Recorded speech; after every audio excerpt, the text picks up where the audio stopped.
Денис. Денис.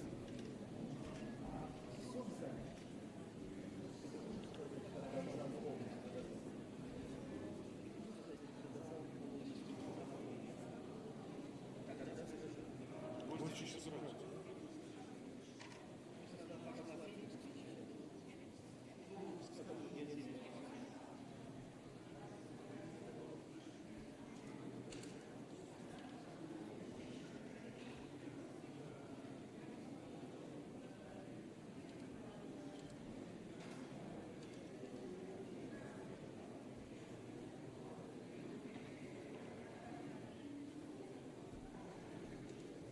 Добрый день.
Что мне скажут? По экрану это диколор, шаг 2,6. А как называется? Диколор. Диколор. 2,6 миллиметров. Спасибо большое. Просто интересно. Вот эти вот вообще все экраны. А то, ну, понятно, что это как все рода как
Dear participants, please turn your phones into silent mode.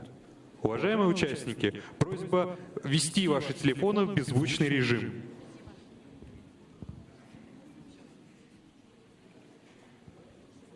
Случайно переключил, случайно туда-сюда подводить.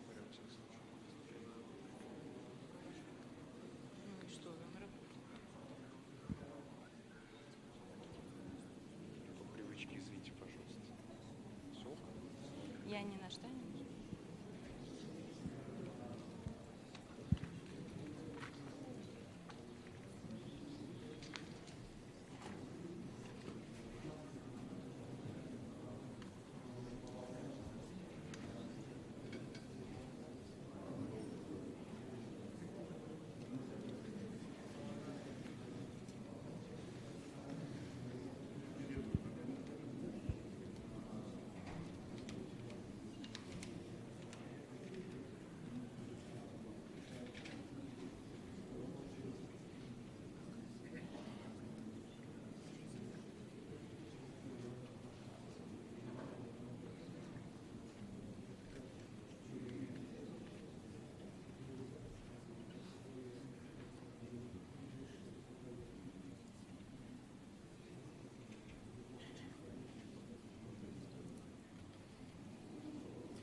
Уважаемые дамы и господа, Ladies and дорогие gentlemen, гости, dear дорогие guests, друзья, dear friends, участники participants заседания клуба of the «Валдай», session of the Valdai Discussion мы Club. начинаем пленарную сессию 21-го ежегодного заседания Международного дискуссионного клуба «Валдай».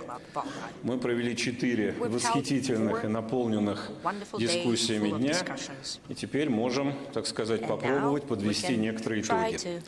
Я приглашаю на сцену президента Российской Федерации Владимира Владимировича Путина. Благодарю вас. Спасибо большое. Спасибо. Thank you. Благодарю вас. Добрый день, уважаемые дамы и господа, Good evening, ladies and gentlemen, дорогие друзья. dear friends. Очень рад I'm приветствовать very happy всех to welcome вас на all of нашей you at our традиционной traditional встрече. meeting.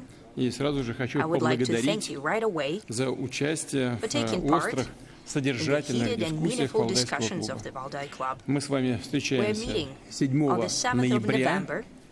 Дата This is the значимая date of и great для significance, нашей both for our страны, country, да, можно сказать, и для one всего can say, мира. for the whole world. Русская революция The Russian Revolution of 1917 года, 1917, как в свое время just like нидерландская, the Dutch Revolution, английская, Великая the English Французская революция Revolution and the French стали Revolution в back in известной their степени day вехами became, в to a certain развитии extent, a человечества. milestone in the Во development многом of humanity, определили have ход largely defined истории, the course of history, характер as well as the политики, nature of дипломатии, politics, экономики diplomacy, и economics, общественного and the social устройства. life. Нам с вами также We were выпало also жить в эпоху destined кардинальных, to live по сути, in the times of революционных drastic, перемен. essentially Не revolutionary только changes, осмыслять, но and и not быть only to make непосредственными sense, участниками but also to take part сложнейших directly процессов in the most первой complex четверти processes of the first 21 quarter века. of the 21st century. Валдайскому клубу почти The Valdai Club is ровеснику almost the same age нашего века as our уже century, 20 лет. and it В таких celebrated случаях already 20 часто, years. между прочим, Quite говорят, often, что время people say летит that the time flew незаметно, by, быстро, no one но noticed, в данном случае but так не that's скажешь. not the case here.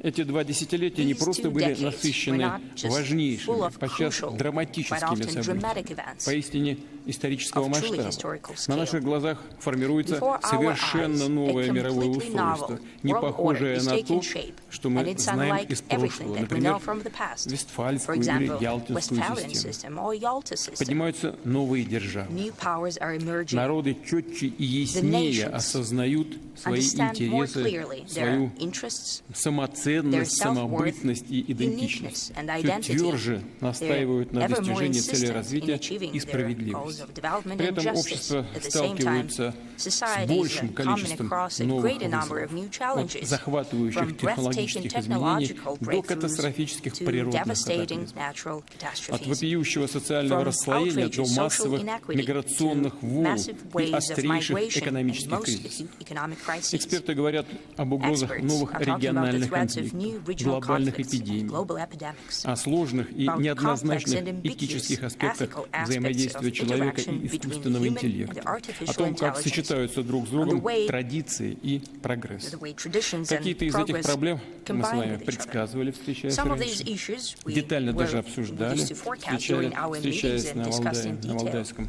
клубе, а какие-то Valdai интуитивно Club. только And some of предчувствовали, the надеясь на issues, лучшее, well, но we не исключая have и intuitive худшего presentiments сценария. about them, hoping for the best, but Что-то, not напротив, ruling стало out the для worst всех case полной scenario. неожиданностью. Some things became a Действительно, complete динамика surprise очень сильная, everyone, непредсказуем в современный мир, это because уж the точно. current Если world is взглянуть, so unpredictable and оглянуться на dynamically 20 changing. лет назад If we и take a оценить look масштаб back изменений, а 20 затем years ago and look at the спроецировать scale of эти changes изменения на and предстоящие годы, можно предположить, scale что in the следующее future, we can двадцатилетие assume будет that the не next менее, 20 а то и years will более be сложным. more, А no less, насколько, but конечно, more зависит complex. But how от much more will множества, depend большого naturally количества on a number факторов. of Для того, factors. чтобы их And in order проанализировать, to analyze попробовать them что-то and спрогнозировать, try to я так forecast понимаю, something, I believe вы that's собираетесь на the Валдайском reason клубе. why you gather here at Наступает the Valdai в Club. некотором смысле момент To a certain истины. extent, Прежде the moment of прежнее truth устройство is мира coming. The previous безвозмездно, world order безвозвратно is уходит, irreversibly можно сказать, becoming a уже thing of the ушло, past. One could say а it has за become a формирование thing of the past, нового and the shaping of the разворачивается new world order серьезная, has become the scene непримиримая of борьба. uncompromising fight. Непримиримая прежде всего по той причине, что это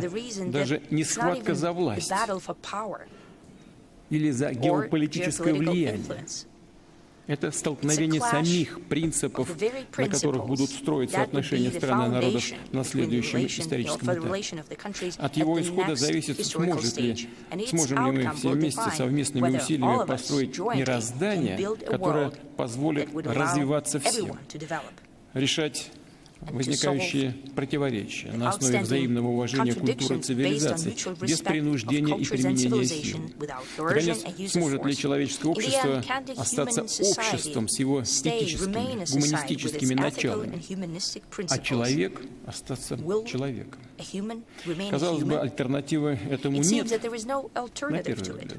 Но, к сожалению, есть. Это погружение человечества в пучину агрессивной анархии, внутренних и внешних расколов, утрата традиционных ценностей, новые форматы тирании, фактически отказ от классических принципов демократии, базовых прав и свобод. Все чаще демократию начинают трактовать как власть не большинства, а меньшинства. И даже противопоставляют традиционную демократию и народовластие некой абстрактной свободе, ради которой демократическими процедурами, выборами, мнением большинства, свободой слова и неангажированностью СМИ, как некоторые считают, можно и пренебречь, можно и пожертвовать. Угрозой является навязывание, превращение в норму тоталитарных по своей сути идеологий. Что мы видим на примере западного либерализма, сегодняшнего западного либерализма, который выродился, полагаю, в крайнюю нетерпимость и агрессию к любой альтернативе, к любой суверенной и независимой мысли. И сегодня оправдывает и неонацизм, и терроризм, расизм, и даже массовый геноцид гражданского населения.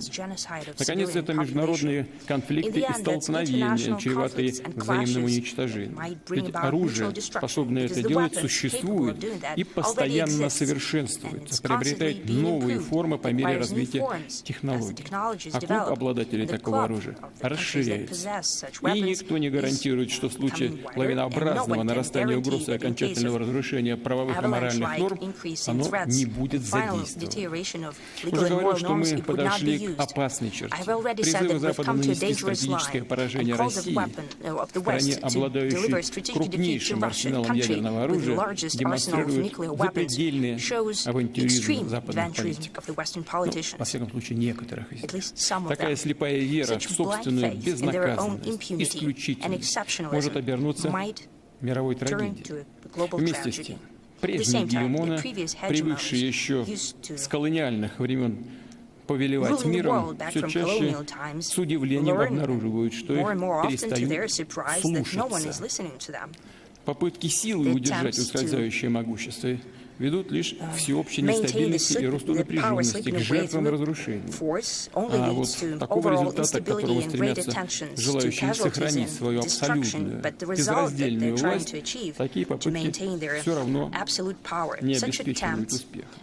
Потому что ход истории остановить невозможно. Вместо того, чтобы осознать тщетность своих устремлений, объективный характер перемен, некоторые западные элиты кажутся готовы пойти на все, чтобы не допустить появления новой международной системы, отвечающей интересам мирового большинства. Политики Соединенных Штатов, например, и их союзников в последние годы все более заметен принцип «не доставайся же никому». Если не с нами, то против нас. Эта формула, она очень опасна. Потому что и у нас, и во многих странах мира есть такая поговорка, как аукнется, так и откликнется.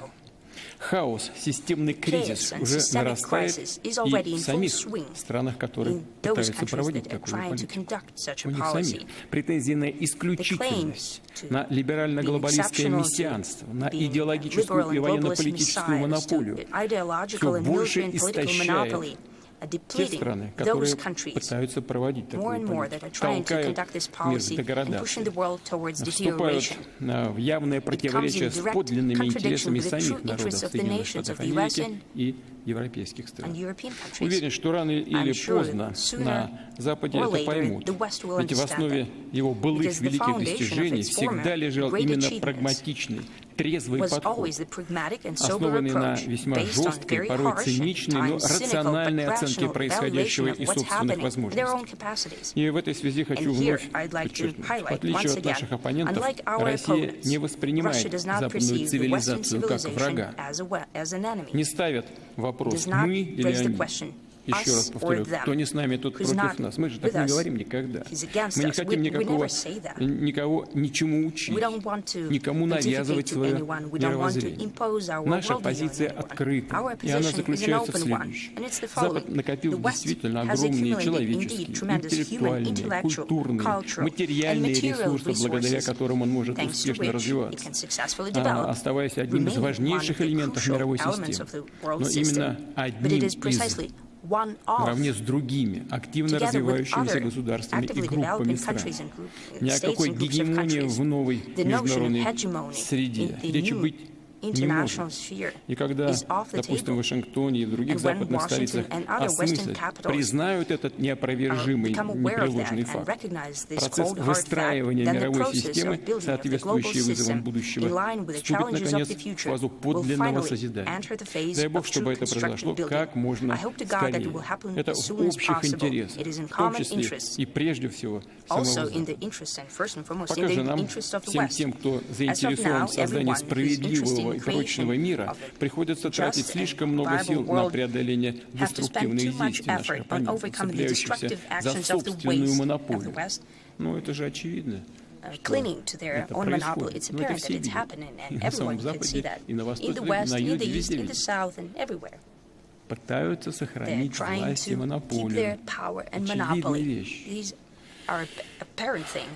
Эти усилия можно было бы направить с гораздо большей пользой и отдачей на решение действительно общих проблем, которые затрагивают всех. От проблем демографии и социального неравенства до климатических изменений, продовольственной безопасности, медицины и новых технологий. Вот над чем нужно было бы думать и над чем всем действительно нужно работать, всем заниматься. Позволю сегодня несколько таких философских вступлений, она же дискуссионный клуб, так что надеюсь, что это будет в струе тех дискуссий, которые шли здесь до сих пор. Уже говорил, мир кардинально и необратимо меняется. От предыдущих версий устройства мировой системы он отличается сочетанием параллельным существованием двух, казалось бы, взаимоисключающих явлений. Быстро растущей конфликтностью, фрагментацией политического, экономического, правового поля, это с одной стороны, и сохраняющейся теснейшей взаимосвязанностью всего мирового пространства с другой. Это может восприниматься как некий парадокс, ведь мы привыкли к тому, что описанные тенденции обычно просто идут одна за другой, сменяют друг друга, век за веком. Эпохи конфликтов и разрыва связи чередуются с более благоприятными периодами взаимодействия. Такова динамика исторического развития. Получается, что сегодня это не работает. Но попробуем немножко порассуждать на эту тему. Острые, принципиальные, эмоционально наполненные конфликты, конечно, значительно осложняют мировое развитие, но не прерывают его. На месте разрушенных политическими решениями и даже военными средствами цепочек взаимодействия возникают другие, да, гораздо более сложные, иногда запутанные, но сохраняющие экономические и социальные связи. Мы увидели это на опыте последних лет. Совсем недавно коллективный Запад, так называемый коллективный Запад, предпринял беспрецедентную попытку отлучить Россию от мировой системы экономической и политической. Объем санкций, карательных мер, применяемых к нашей стране, не имеет аналогов в истории. Наши оппоненты предполагали, что нанесут России сокрушительный нокаутирующий удар, от которого она уже просто не оправится, перестанет быть одним из ключевых элементов международного реформы. Думаю, нет нужды напоминать, что произошло в реальности. Сам факт того, что юбилейный Валдай собрал такую представительную аудиторию, говорит, мне кажется, сам за себя. Ну, дело, конечно, не в Валдае, дело в реалиях, в которых мы живем, в которых Россия существует. России нужна мир. И никакие решения ни вашингтонских, ни брюссельских, якобы начальников над другими не способны изменить это. То же самое относится и к другим решениям. Против мощного течения не выплывает даже тренированный пловец, какие бы ухищрения и даже допинги он не использовал. А течение мировой политики, мейнстрим, направлен в другую сторону, противоположную устремлениям Запада, от нисходящего гегемонистского мира к восходящему многообразию. Это очевидная вещь. Как у нас в народе говорят, к бабке ходить не нужно. Это очевидно.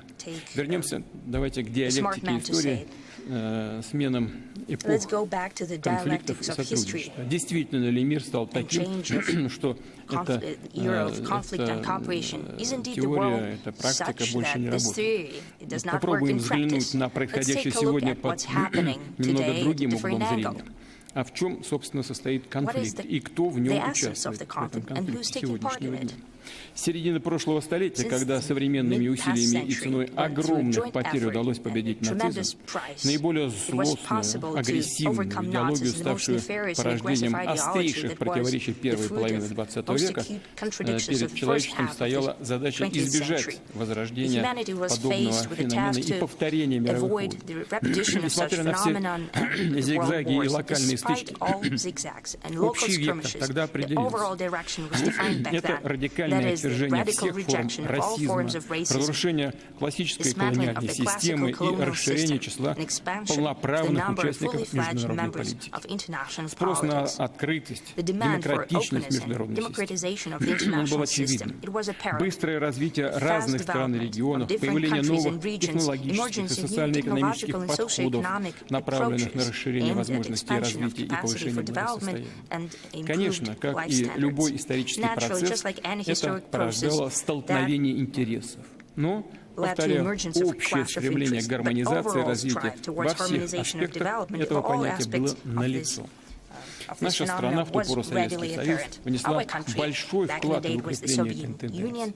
СССР помогал государствам, освободившимся от колониальной или неоколониальной зависимости, будь то Африка, Юго-Восточная Азия, Ближний Восток или Латинская Америка. И отдельно напомню, что именно Советский Союз в середине 80-х годов прошлого века выступил за прекращение идеологической конфронтации, за преодоление наследия холодной войны, собственно, за прекращение самой холодной войны, и затем за преодоление наследия, тех барьеров, которые мешали единству мира и его всеобъемлющему развитию.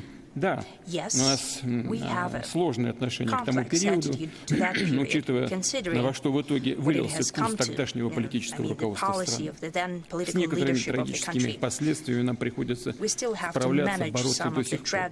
Но сам порыв, хочу это подчеркнуть, сам порыв, пусть и неоправданно идеалистический со стороны наших руководителей, да и нашего народа, порой даже наивный подход, как сегодня мы это видим, без сомнения диктовался искреннее пожелание мира и всеобщего блага, что на самом деле исторически присуще и характеру нашего народа, и его традиций, и системе ценностей, духовно-нравственных координат.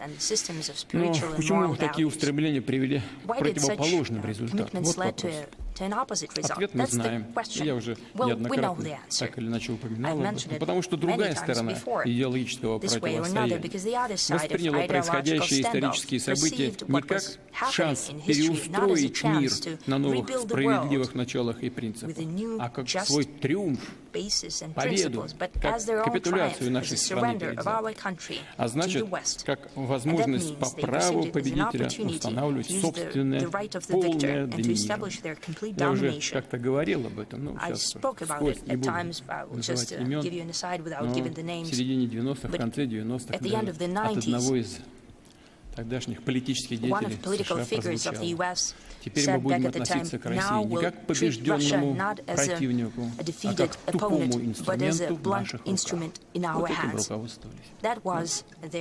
Не хватило idea, ни their широты notion. взгляда, They didn't have ни общей the культуры, ни политической width культуры, ни of понимания vision or overall того, что происходит, manners. и незнания They России. didn't understand what was happening. В том, They как didn't Запад understand превратно Russia. и в своих интересах The way the истолковал West то, что falsely and считал to their own benefit итогами interpreted холодной what войны, как it стал believed to be the outcome перекраивать of the под Cold себя мир, War. The way it его started to беспардонная и retail the беспрецедентная world for itself. геополитическая This жадность. brazen and Вот unchecked подлинные geopolitical истоки greed. конфликтов These are нашей the true исторической эпохи, reasons начиная for с conflicts трагедии of our historical Югославии, era, starting Ирака, with the tragedy of Ливии, а Yugoslavia, сегодня Iraq, и Libya, Украины, и today Ближнего of Востока. Ukraine and the Middle East. Западным The Western, некоторым, some западным of the элитам Western показалось, elites что believe that the наступившая монополия, monopoly that emerged, их монополия, their monopoly, момент однополярности в идейном, экономическом, политическом и даже отчасти военно-стратегическом смысле и есть станция назначения. Все, приехали. Остановись на мгновение, ты прекрасна. Как самонадеянно тогда было объявлено, чуть ли не конец истории. В этой аудитории нет нужды объяснять, насколько близоруким и ошибочным оказалось это суждение. История не закончилась, напротив, вступила просто в новую фазу. И дело ведь не в том, что какие-то зловредные враги, конкуренты, подрывные элементы мешали Западу в установлении своей системы мировой власти. Скажем честно, после исчезновения СССР модели советского социалистического модели советской социалистической альтернативы вообще многим в мире поначалу показалось, что монопольная система пришла надолго, чуть ли не навсегда. И к ней нужно просто приспособиться. Но она зашаталась сама по себе, сама под грузом амбиций и алчности этих западных элит. А когда они увидели, что в рамках даже той системы, которую они создали под себя, после Второй мировой войны, конечно, надо признать, победители создавали Ялтинскую систему под себя. А потом, после Холодной войны, якобы победители в Холодной войне начали создавать под себя, корректируя эту Ялтинскую систему. Вот в чем проблема-то. Ну так вот, которую они создавали под себя своими собственными руками, начинают преуспевать и лидировать совсем другие. Вот чего они увидели. Систему создали, вдруг появляются там другие лидеры в рамках этой системы. Но, безусловно, они тут же взялись корректировать и эту систему, созданную уже ими под себя. Начали нарушать те же самые правила, о которых говорили вчера. Менять ими же самими установленные правила. Так какой же конфликт мы наблюдаем сегодня? Убежден, это вовсе не конфликт всех со всеми, вызванный отступлением от неких правил, о которых нам часто твердят на Западе. Вовсе нет. Мы видим конфликт между подавляющей частью населения планеты, которая хочет жить и развиваться во взаимосвязанном мире, огромного количества возможностей, и мировым меньшинством, которое озабочено только одним, как я уже говорил, сохранением своего доминирования. И ради этого оно готово разрушать достижения, ставшие результатом длительного развития в направлении всеобщей мировой системы. Но из этого, как видим, ничего не получается. И не получится ничего. При этом сам Запад лицемерно пытается всех нас убедить, что под угрозой то, чего добивалось человечество после Второй мировой войны. Ничего подобного. Я сейчас только что об этом упомянул. И Россия, и подавляющее большинство стран как раз стремится к тому, чтобы укрепить дух международного прогресса и стремления к прочному миру, который составлял стержень развития середины прошлого столетия. А под угрозой на самом деле совсем другое. Под угрозой как раз эта монополия Запада, которая возникла после развала Советского Союза, обретенная им на некоторое время, в конце 20-го столетия.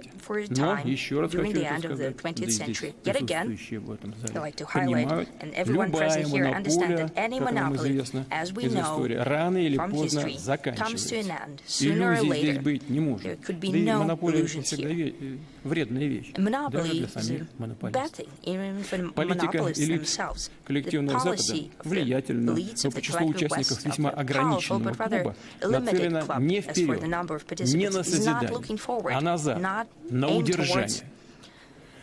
Любой любитель спорта trying не to говоря maintain о advantage. профессионалах, Any в футболе, sports fan, хоккее, not even в talking about других видах professionals in единоборств, sports, in hockey, in all знают, types of martial arts, игра на they удержание know практически that всегда trying to ведет simply к maintain the поражению. advantage is always a losing game. Возвращаясь к диалектике истории, Going можно back to the сказать, что dialectics of параллельное history, we существование can say that parallel конфликтности и existence стремление of к conflict гармонии, potential and конечно, the strive towards неустойчиво. harmony is naturally Противоречия unsustainable. The эпохи рано или contradiction поздно of должны the era разрешиться sooner or later will синтезом, come to a переходом head through к synthesis другому качеству. and a transition to И при inequality. вступлении в эту When we новую enter фазу this new развития, phase of development, выстраивания building новой of new мировой global архитектуры, architecture, всем нам it's важно important не for all of повторить us not ошибок to repeat the конца mistakes of прошлого the века, end of the past когда, как century. уже говорил, Запад As I've said попытался before, навязать back then, всем West свою, tried to глубоко, impose на мой on взгляд, порочную, everyone чреватую there, I think, новыми конфликтами deeply модель amoral выхода из холодной model войны. of exiting the В Cold War. формирующемся многополярном мире fraught не with должно new быть conflicts. проигравших The стран и emerging народов. Никто не multipolar должен world, чувствовать себя There ущемленным should и be униженным. countries Только and тогда мы nations that сможем feel that they've обеспечить lost. No one действительно should feel долгосрочные условия discriminated для against and всеобщего, humiliated. Only справедливого with that и we can безопасного ensure развития. truly long-term conditions Стремление к for сотрудничеству comprehensive, и just and safe взаимодействию development. уже сейчас, The без strive towards сомнения, cooperation берет and верх. interaction is now, Преодолевая without doubt, острейшие gaining the ситуации, upper hand, overcoming можно most смело acute сказать, что это и situations. есть We can boldly say международный that it is мейнстрим, indeed the international магистральное mainstream and течение the course of событий. events. Конечно, находясь в Naturally, эпицентре being at ground zero of тектонических tectonic сдвигов, shifts вызванных caused by глубинными изменениями sea мировой changes in системы, global трудно system, it's hard to предсказывать forecast the будущее. future. А поскольку нам But as we know, известно the general общее направление direction of изменений change от from гегемонии к hegemony сложно to устроенному the миру complex многостороннего world of multilateral сотрудничества, cooperation, можно we can попробовать try очертить to хотя бы draw некоторые certain грядущие контуры.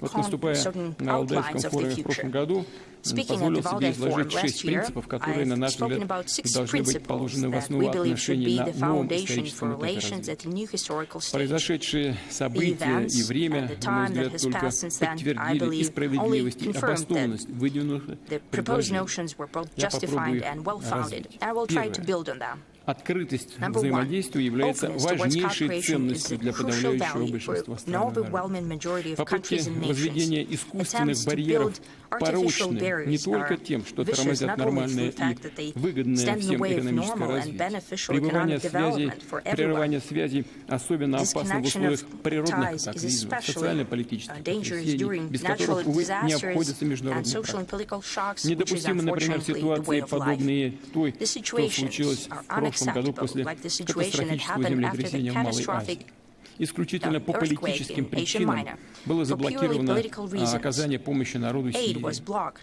towards the Некоторые nation of районы, Syria. Some которые of сильно its пострадали от regions удара were стихии. tremendously И такие affected by примеры, the natural когда phenomenon. And эгоистические, such examples конъюнктурные when интересы egotistical препятствуют and реализации myopic всеобщего interests блага, stand in the way вовсе не of единичны. overall prosperity are not Безбарьерная unique. среда, о которой Very free говорил в прошлом environment that году, I это spoke залог about не last только year is key экономического not only to процветания, economic но и prosperity, but удовлетворения also to острых satisfy гуманитарных acute нужд. А в humanitarian условиях needs. новых вызовов, And среди amid new которых и challenges, among последние them are the consequences последствия стремительного развития технологий, человечеству rapid просто growth of жизненно technologies, it's необходимо imperative that объединять humanity pulls their интеллектуальные усилия. intellectual efforts Показательно, together. что основными противниками открытости стали сегодня те, кто совсем недавно, больше всех поднимали ее на щит. Сегодня те же силы и люди пытаются использовать ограничения как инструмент давления на инакомыслящих. Из этого ничего не выйдет по той же самой причине. Огромное мировое большинство за открытость без политизации. Второе. Мы всегда говорили о многообразии мира как обязательном условии его устойчивости. Может показаться парадоксом, чем пестрее, тем сложнее выстроить единую картину. И, конечно, универсальные нормы здесь должны помочь. Могут ли они это сделать? Спора нет. Это сложно, не просто сделать.